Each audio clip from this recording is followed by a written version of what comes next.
Emergency, darkest phases of Indian democracy. Emergency सुनते ही इंसान की रूह कांप जाती है। इमरजेंसी एक ऐसी अनएक्सपेक्टेड स्थिति होती है जिसमें व्यक्ति को दिमाग के घोड़े दौड़ाते हुए तुरंत उस पर कार्रवाई करनी पड़ती है। जी हाँ दोस्तों, हम बात करने वाले हैं इसी इमरजेंसी शब्द के बारे में। हम जानेंगे कि भारत की धरती ने कब कब इमरजेंसी की स्थिति का सामना किया और कैसे रहे हैं इमरजेंसी में हिंदुस्तान के अनुभव। वीडियो शुरू करने से पहले हमेशा की तरह एक अच्छे साथी और हमसफर की तरह हम आशा करते हैं कि आप जीवन में अत्यंत खुश होंगे, संतुष्ट होंगे। वीडियो अच्छा लगे तो वीडियो को लाइक, शेयर, कमेंट और सब्सक्राइब करना ना भूलें। चैनल पर नए हैं तो बेल आइकन दबाकर चैनल को सब्सक्राइब जरूर करें। चलिए शुरू करते हैं आज का सफर। इमरजेंसी या आपातकाल वो कदम होते हैं जो कि देश की सरकार देश को किसी खतरे से बचाने के लिए या फिर कॉन्स्टिट्यूशनल मशीनरी को विफलता से बचाने के लिए उठाती है।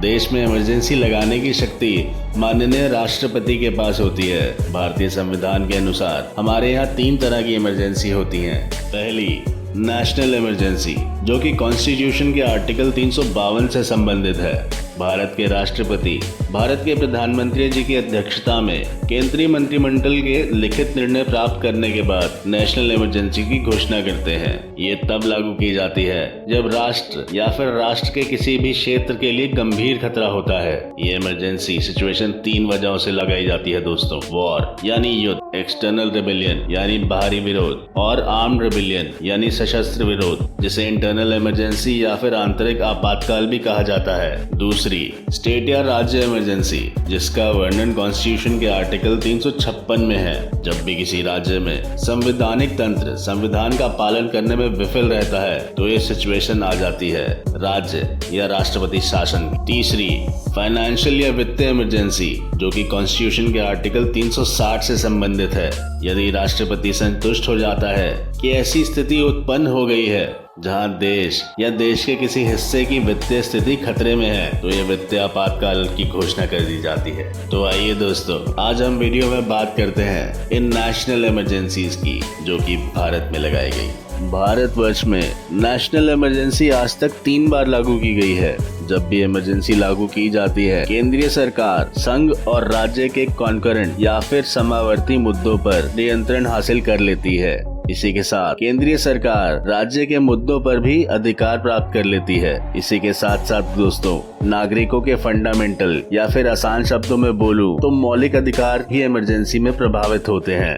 आर्टिकल 19 में लागू किए गए फंडामेंटल राइट्स इमरजेंसी के टाइम पर निलंबित कर दिए जाते हैं। ये निलंबन पूरे देश या फिर देश के कुछ क्षेत्रों में लागू की जा सकती है। इमरजेंसी के दौरान प्रेसिडेंट केंद्र से राज्यों को दिए जाने वाले वित्तीय सहायता को रद्द या फिर कम करने की क्षमता भी रखते हैं।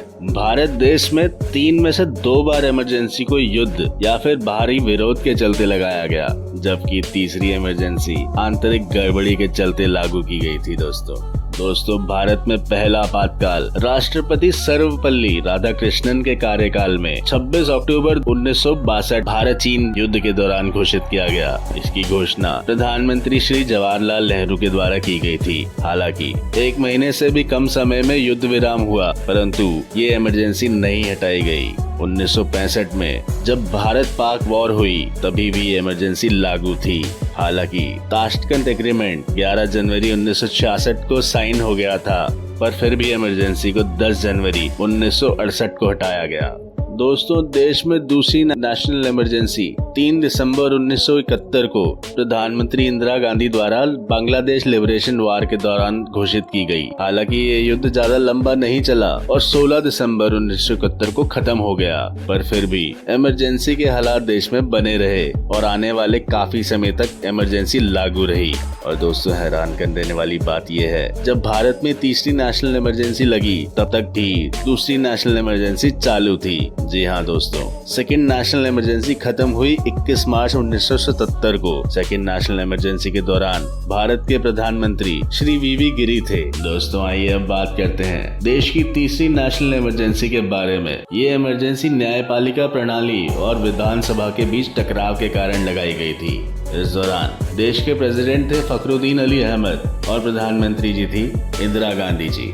इस इमरजेंसी को भारतीय राजनीतिक इतिहास के डार्केस्ट फेज की तरह भी जाना जाता है। इस इमरजेंसी ने देश की राजनीतिक व्यवस्था को हिलाकर रख दिया था। दोस्तों, तीसरी इमरजेंसी 25 जून 1975 को लागू की गई थी और प्रधानमंत्री ने अपने डिक्लेरेशन में इमरजेंसी की वजह को देश के लिए सुरक्षा के खतरों को बताया था। ये 21 महीने चली दोस्तों, और तीसरी नेशनल इमरजेंसी भी दूसरी नेशनल इमरजेंसी के साथ 21 मार्च 1977 को हटा दी गई। इस दौर में दोस्तों कई संवैधानिक अधिकारों को निलंबित कर दिया गया और बोलने की स्वतंत्रता और उसी के साथ प्रेस की आज़ादी को भी वापस ले लिया गया। 28 जून को जब समाचार पत्र प्रकाशन फिर से शुरू किए गए, तब इस इमरजेंसी के विरोध में द इंडियन एक्सप्रेस ने एक मौन विरोध शुरू किया और संपादकीय मतलब एडिटोरियल की जगह एक खाली कोरा पन्ना छापा।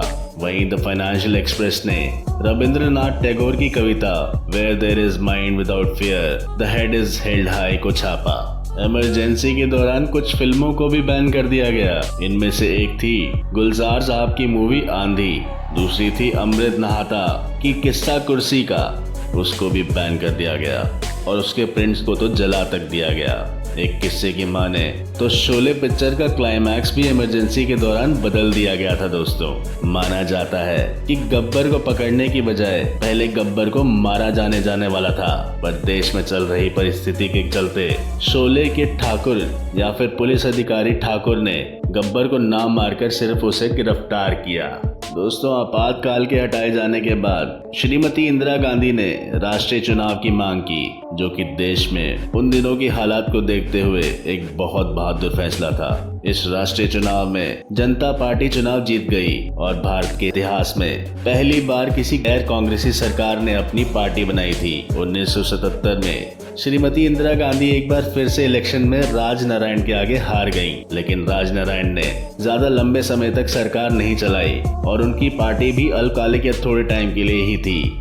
ये इसलिए क्योंकि श्रीमती इंदिरा गांधी ने 1980 में एक शानदार तरीके से वापसी करी। आदर्श रूप में देखा जाए तो इमरजेंसी घोषित करने की शक्ति संविधान द्वारा केवल सुरक्षा सुनिश्चित करने के लिए और देश में शांति बनाए रखने के लिए प्रदान की गई है। यदि देश में कभी भी एक संकट की स्थिति उत्पन्न होती है तो इमरजेंसी की संवैधानिक प्रावधान एक राहत की तरह काम करती है दोस्तों, और ये सरकार को एक क्विक एक्शन लेने में भी मदद करती है। मैं आशा करता हूँ कि हमारे भारतवर्ष में कभी भी इमरजेंसी लागू ना हो, हम सुखी रहें, शांत रहें और कोई भी बाहरी ताकत हम पे हमला ना करे।